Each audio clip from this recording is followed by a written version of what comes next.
Yohannes Lawimino, guru pengampuh mata pelajaran pendidikan agama Katolik untuk peserta didik di kelas 10.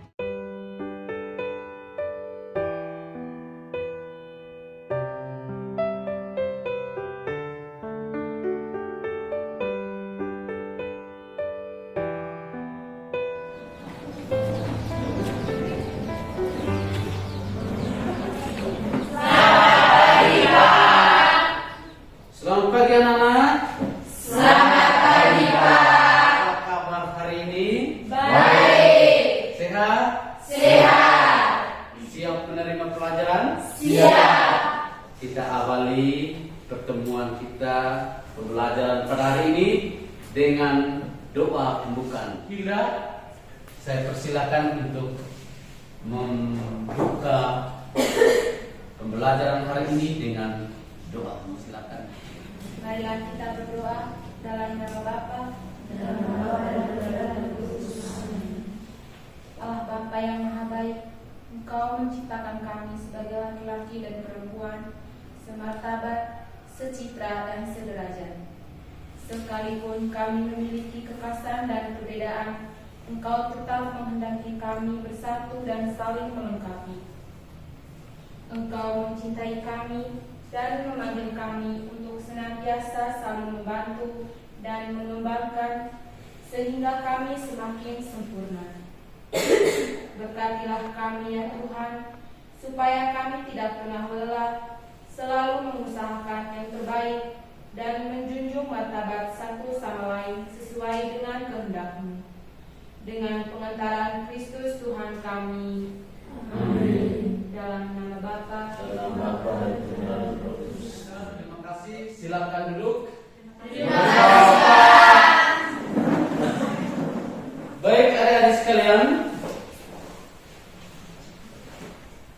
bagaimana adik-adik sudah siap untuk mengikuti pembelajaran hari ini? Siap. Berikan satu senyum yang terindah buat Pak Guru. Ya, senyum itu bagus supaya memberikan semangat ya. Hari ini siapa yang tidak hadir ketua kelas?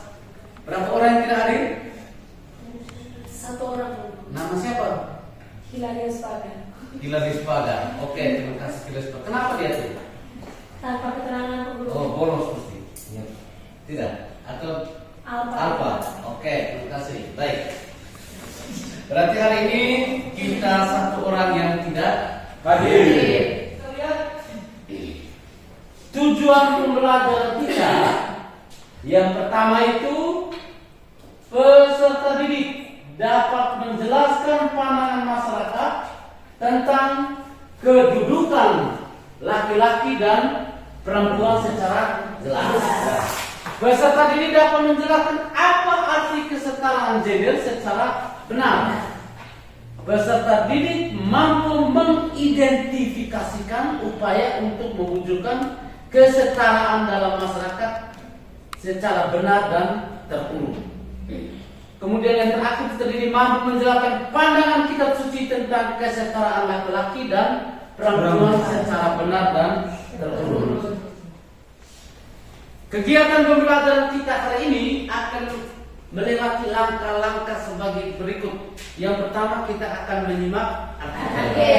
Melewati sebuah artikel, kemudian tanya jawab. Dalam artikel itu kita tanya jawab. Sesudah itu kita diskusi bersama. Kemudian yang terakhir kita menyimpulkan pembelajaran kita pada hari ini. Kita bersama-sama untuk menyimpulkan pembelajaran kita. Kita lihat pertanyaan pertama. Pertanyaan pertama, bagaimana kedudukan laki-laki dan perempuan di mata Allah? Bagaimana kedudukan laki-laki dan perempuan di mata Allah? Ya, silakan. Ini roasting. Oke, roasting. Silakan roasting. Kedudukan laki-laki dan perempuan di mata Allah adalah sederajat. Oke, terima kasih. Kedudukan laki-laki dan perempuan adalah sederajat atau sama. Oke, kita tepuk tangan. Baik, pertanyaan yang kedua. Bentuk-bentuk perendahan martabat kaum perempuan seperti apakah yang sering terjadi di dalam masyarakat. Mengapa hal itu bisa terjadi? Ya, ini Santi. Bentuk-bentuk rendahan martabat kaum perempuan seperti apakah yang sering terjadi dalam masyarakat, KDRT atau pemerkosaan? Mengapa hal itu bisa terjadi? Karena kaum perempuan dianggap rendah dari para laki-laki. Baik, terima kasih. Kita berikan aplaus yang meriah. Sekarang kita menyimak artikel, membaca sebuah artikel, kemudian kita lebur dalam kelompok 4 sampai 5 ini. Silakan masing-masing sebentar baca kelompok, kemudian diskusikan.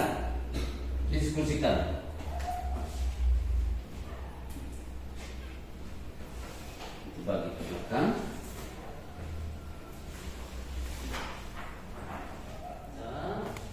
Simak baik-baik itu artikel sehingga kita bisa menemukan pesan dari artikel itu.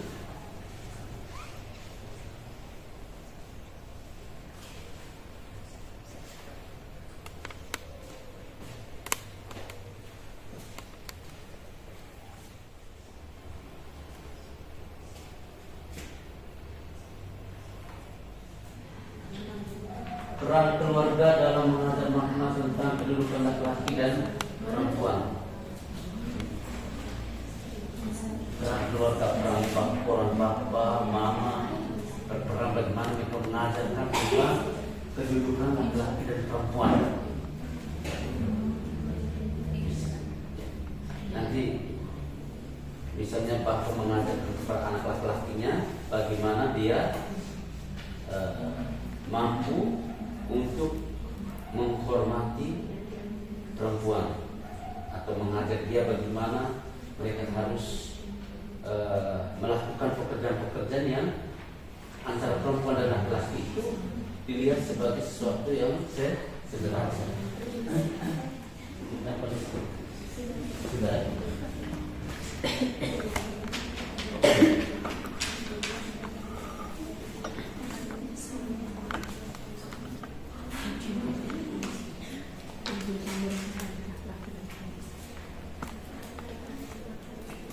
Bagaimana menanamkan kesetaraan gender pada anak?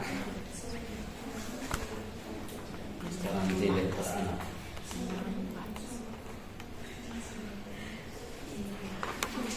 Setelah kita diskusi kita akan memplenokan hasil diskusi. Kita mulai dari kelompok pertama.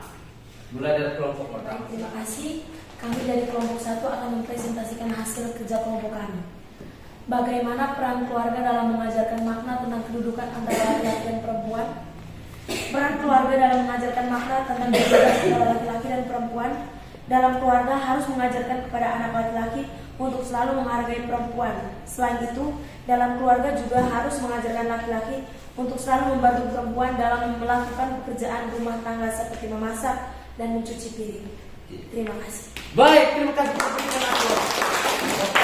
Lanjut kepada kelompok yang berikut, kelompok kedua. Santi bersama dengan teman-temannya untuk mempresentasikan hasil diskusi. Silakan. Baik, terima kasih. Kami dari kelompok 2 akan mempresentasikan hasil kelompok kami. Apa maksud dari keluarga sebagai yang tempat yang pertama dan utama untuk mendapatkan pendidikan, yaitu karena keluarga merupakan lingkungan yang paling utama dalam kehidupan. Baik, terima kasih. Kita berikan aplaus kepada kelompok 2. Baik, setelah dari kelompok 2 kita melangkah ke kelompok 3. Silakan kelompok 3 Cilis bersama dengan teman-teman untuk mempresentasikan hasil diskusinya. Silakan. Bagaimana menanamkan kesetaraan gender pada anak sejak usia dini? Caranya membangun pola pikir yang tidak membedakan antara laki-laki dan perempuan dan jangan membatasi peran tertentu lebih pantas untuk laki-laki ataupun perempuan. Oke, baik. Terima kasih. Sekarang saya akan memberikan peneguhan terkait dengan kesetaraan laki-laki dan perempuan. Dalam kebudayaan tertentu di masyarakat kita masih banyak temukan pandangan yang selalu menganggap bahwa laki-laki lebih berharga dibandingkan dengan perempuan. Anak laki-laki sering dianggap adalah masa depan karena ia akan menjadi tulang punggung keluarga. Hal itu disebabkan karena laki-laki dianggap pribadi yang kuat dan dapat menguasai banyak hal. Laki-laki adalah kebanggaan keluarga. Sebaliknya, anak perempuan dipandang sebagai pribadi yang lemah dan kurang mampu menjadi pemimpin dalam keluarga. Maka sering kita jumpai ada orang tua yang merasa kecewa ketika mengetahui bahwa anak yang laki ternyata anak perempuan.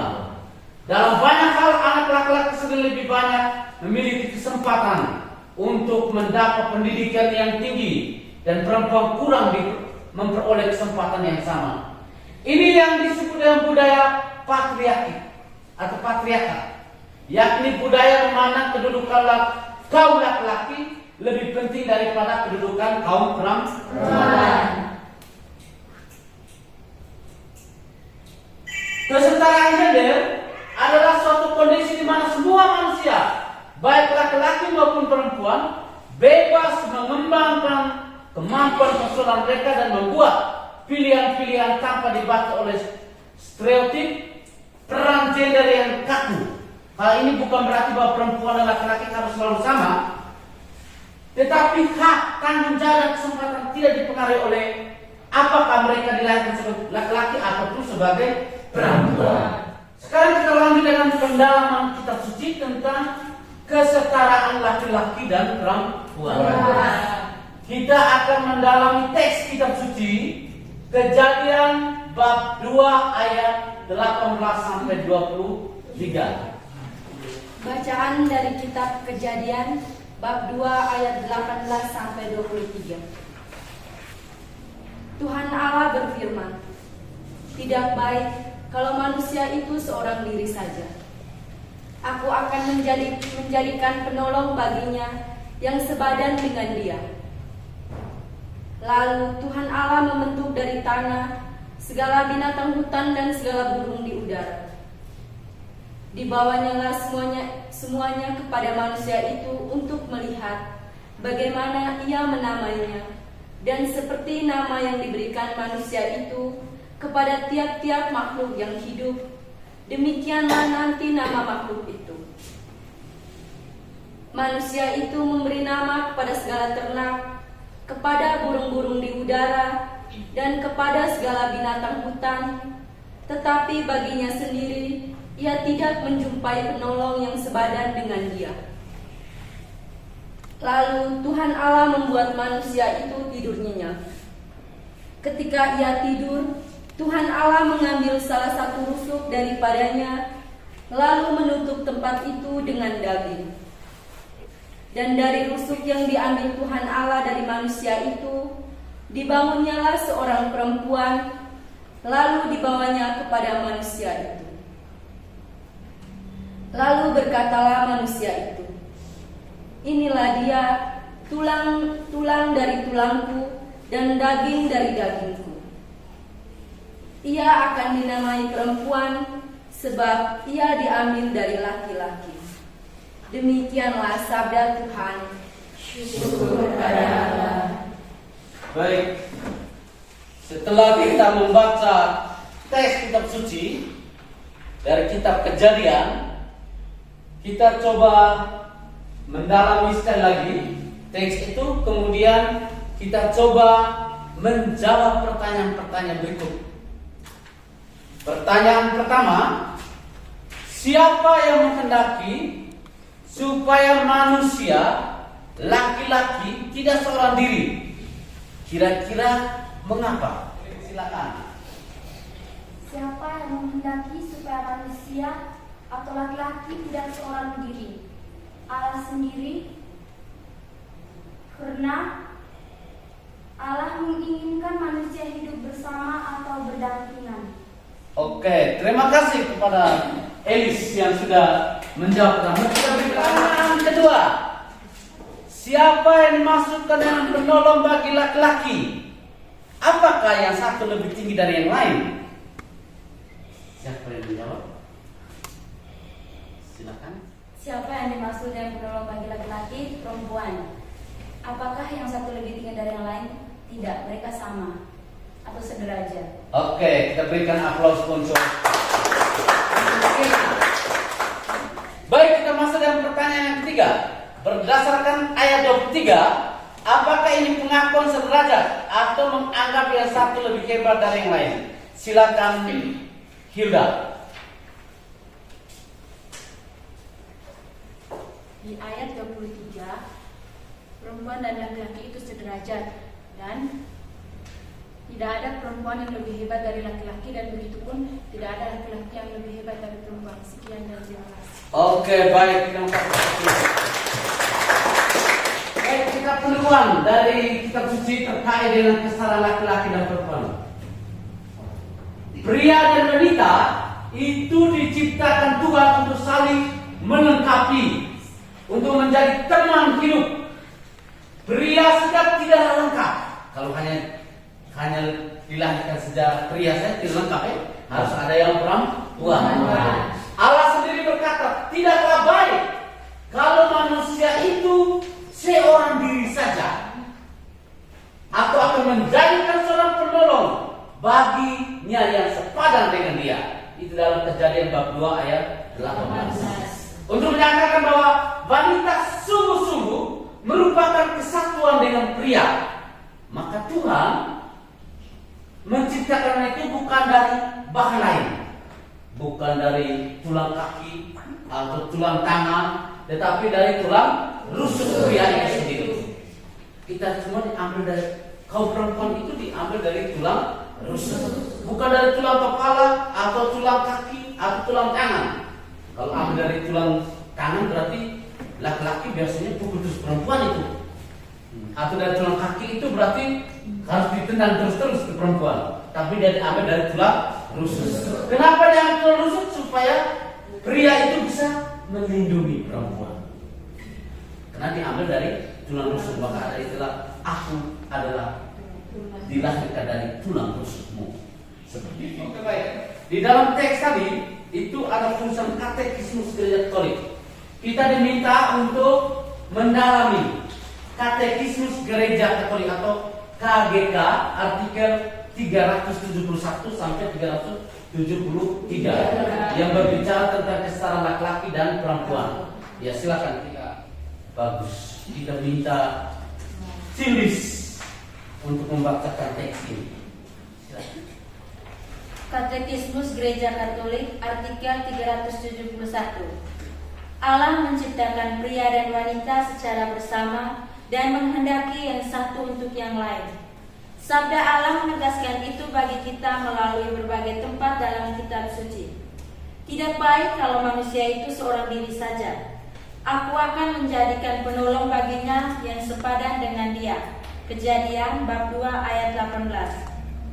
Dari antara binatang-binatang manusia tidak menemukan satupun yang sepadan dengan dia. Kejadian bab 2 ayat 19 sampai 20. Wanita yang Allah bentuk dari rusuk pria dibawa kepada manusia. Lalu berkatalah manusia yang begitu bahagia karena persekutuan dengannya.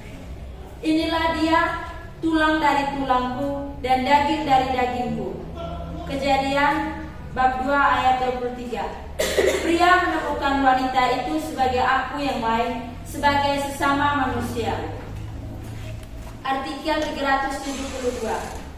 Pria dan wanita diciptakan satu untuk yang lain, bukan seakan-akan Allah membuat mereka sebagai manusia setengah-setengah dan tidak lengkap, melainkan Ia menciptakan mereka untuk satu persekutuan pribadi, sehingga kedua orang itu dapat menjadi penolong satu untuk yang lain, karena di satu pihak mereka itu sama sebagai pribadi atau tulang dari tulangku, sedangkan di lain pihak mereka saling melengkapi dalam kepriaan dan kewanitaannya. Dalam perkawinan, Allah mempersatukan mereka sedemikian erat sehingga mereka menjadi satu daging dan dapat meneruskan kehidupan manusia. Beranak cuculah dan bertambah banyaklah, penuhi bumi.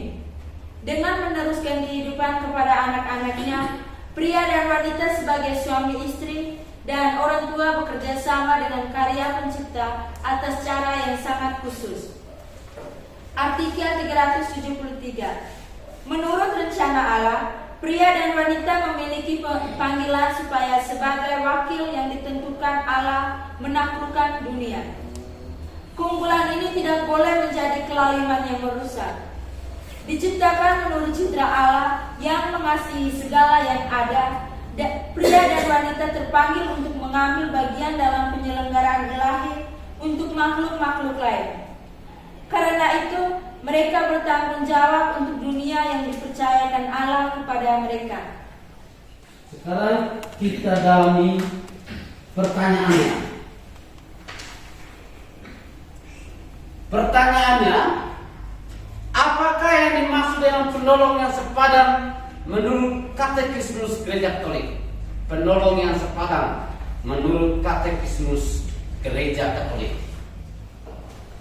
Yang dimaksud dengan penolong yang sepadan menurut Katekismus Gereja Katolik adalah pria dan wanita diciptakan seperti yang lain, bukan seakan-akan Allah membuat mereka sebagai manusia setengah-setengah dan tidak lengkap, melainkan Ia menciptakan mereka untuk suatu persekutuan pribadi, sehingga kedua orang itu dapat menjadi penolong satu untuk yang lain, karena di satu pihak mereka itu sama sebagai pribadi.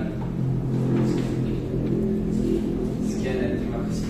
Oke, baik, kita berikan waktu kita membaca artikel dari Katekismus Gereja Katolik nomor 337 sampai 371 sampai 373. Sekarang kita membuat sebuah deskripsi. Saya minta salah satu membacakan hasil deskripsinya, melaporkan hasil deskripsinya. Silakan.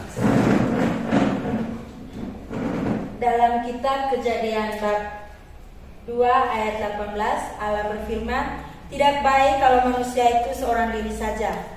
Oleh sebab itu, Allah menciptakan laki-laki dan perempuan sederajat dan untuk saling melengkapi." Sekian. Baik, terima kasih Pak Sudis. Baik, setelah kita mendalami artikel tadi dari Katekismus Gereja Katolik, sedikit peneguhan tentang kesetaraan laki-laki dan perempuan dalam pandangan Katekismus Gereja Katolik. Panggilan Tuhan atas laki-laki atau perempuan adalah masing-masing berkembang dan memperkembangkan diri menjadi laki-laki sejati dan perempuan sejati. Penolong itu adalah yang sepadan dengan dia, artinya yang memiliki kedudukan yang sama, dan itu adalah manusia yang lain. Dengan adanya manusia yang lain, memungkinkan manusia untuk selalu membangun relasi dengan yang lain. Yang lain di sekitar kita adalah laki-laki ataupun perempuan. Oke, baik. Baik, untuk refleksi kita merenungkan puisi yang ditulis dan dibacakan dalam acara Indonesia Women Forum atau IWF 2018 oleh Maudi Aunda yang berjudul Menghapus Katanya. Teman Fena untuk membaca puisi. Menghapus katanya. Sempat dunia berbisik, katanya perempuan tegas itu mengintimidasi. Katanya perempuan kritis itu lancang. Katanya perempuan ekspresif itu berlebihan. Katanya perempuan emosional itu tidak bisa berpikir logis. Katanya perempuan yang berkarir pasti bukan ibu yang baik. Katanya perempuan yang sekolah tinggi akan sulit mendapatkan jodoh. Tapi hari ini aku berhenti mendengar segala katanya yang menggema di pikiranku. Yang aku tahu, perempuan lugas, kritis, ekspresif, emosional adalah sosok yang berani menjadi diri mereka sendiri. Yang aku tahu, perempuan bisa mengejar mimpinya tanpa batas. Yang aku tahu, perempuan tidak harus berperangkap dalam definisi-definisi yang menyempitkan. Yang aku tahu, perempuan atas kesetaraan dimanapun. Yang aku tahu, perempuan itu kuat. Terima kasih. Oke, baik. Terima kasih kepada teman kita untuk membawakan kita dalam sebuah permenungan bagaimana arti seorang perang. Baik adik-adik, setelah kita mendengarkan puisi, sekarang saya membacakan sedikit refleksi ini. Masing-masing kita juga membacakan di dalam hati. Coba menelaah kata demi kata. Pada hari ini kita telah menggali dan mendalami kedudukan laki-laki dan perempuan di hadapan Allah. Allah menempatkan mereka setara satu sama lain. Panggilan Tuhan atas laki-laki atau perempuan adalah masing-masing berkembang dan memperkembangkan diri menjadi laki-laki sejati dan perempuan sejati. Dan melalui puisinya, Maudy Ayunda berharap semua wanita di Indonesia akan tetap kuat, menjadi dirinya sendiri dan mampu mengejar mimpinya tanpa harus takut. Mereka itu wanita, karena wanita itu pasti bisa. Aksi pekerjaan nanti ini kita buat sebuah slogan yang berisi tentang niat untuk menjunjung tinggi kesetaraan laki-laki dan perempuan. Kemudian slogan yang kita buat itu nanti ditempelkan di kamar kita masing-masing ataupun di meja belajar. Supaya setiap hari kita selalu baca slogan itu. Slogan itu kata-kata mutiara tentang kesetaraan laki-laki dan perempuan. Ataupun ada slogan itu bisa di-upload di medsos. Masing-masing menjadi niat yang betul-betul akan dilakukan. Nah, nanti kita buat slogan. Buat slogan kemudian upload di medsos. Upload kita para pemuda hobi untuk mengupload ini kata-kata yang indah di medsos, minta tanggapan orang seperti itu. Kita sudah sampai di ujung kesimpulan dari pembelajaran kita hari ini tentang kesetaraan laki-laki dan perempuan. Dalam banyak hal, anak laki-laki sering lebih banyak memiliki kesempatan untuk mendapat pendidikan yang tinggi, dan perempuan kurang memperoleh kesempatan yang sama. Inilah yang disebut budaya patriarkat, yakni budaya yang memandang kedudukan kaum laki-laki lebih penting daripada kedudukan kaum perempuan. Kita lihat kesetaraan gender adalah suatu kondisi di mana semua manusia, baik laki-laki maupun perempuan, bebas mengembangkan kemampuan personal mereka dan membuat pilihan-pilihan yang tanpa dibatasi oleh stereotip peran gender yang kaku. Hal ini bukan berarti bahwa perempuan dan laki-laki harus selalu sama, tetapi hak, tanggung jawab, dan kesempatannya tidak dipengaruhi oleh apakah mereka itu dilakukan sebagai laki-laki ataupun sebagai perempuan.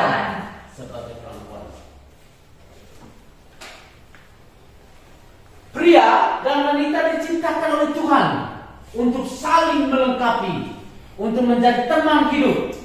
Pria sudah tidak lengkap. Allah sendiri berkata, tidaklah baik kalau manusia itu seorang diri saja.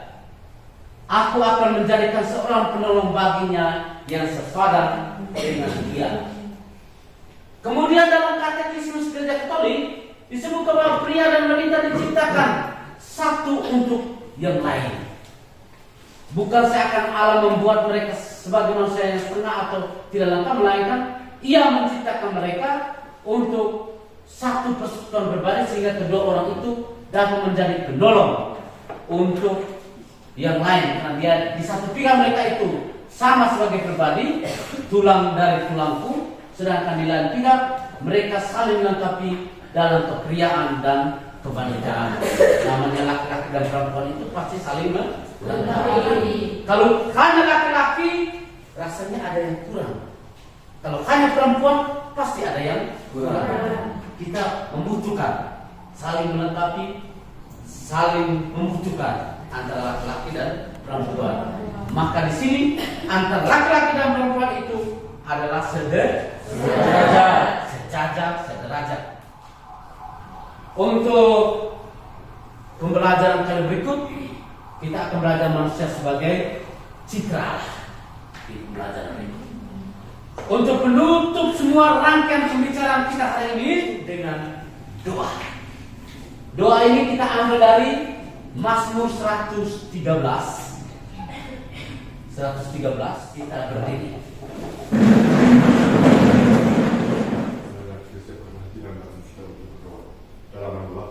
Dalam nama Bapa dan Putra dan Roh Kudus. Amin. Tuhan meninggikan orang yang rendah. Haleluya. Pujilah hai hamba-hamba Tuhan. Pujilah nama Tuhan. Kiranya nama Tuhan dimasyhurkan sekarang ini dan selama-lamanya. Dari berdirinya sampai kepada terbenamnya matahari, terpujilah nama Tuhan. Tuhan tinggi mengatasi segala bangsa, kemuliaannya mengatasi langit. Siapakah seperti Tuhan Allah kita yang diam di tempat yang tinggi, Dia merendahkan diri untuk melihat ke langit dan ke bumi. Ia menegakkan orang yang hina dari dalam debu dan mengangkat orang yang miskin dari luhur. Untuk mendudukan dia bersama-sama dengan para bangsawan, bersama-sama dengan para bangsawan-bangsanya. Ia mendudukan perempuan yang mandul di rumah sebagai ibu anak-anak, penuh sukacita. Haleluya. Kemuliaan kepada Bapa, Putra dan Roh Kudus, seperti pada permulaan, sekarang, selalu, dan sepanjang segala abad. Amin. Dalam nama Bapa, Dalam nama Putra dan Roh Kudus. Amin. Baik, terima kasih adik-adik. Aku mengucapkan banyak terima kasih karena kita sudah mengambil bagian dalam pembelajaran kita hari ini. Nanti di minggu depan kita akan bertemu lagi dalam materi tentang aku sebagai citra. Baik, sekian dan terima kasih.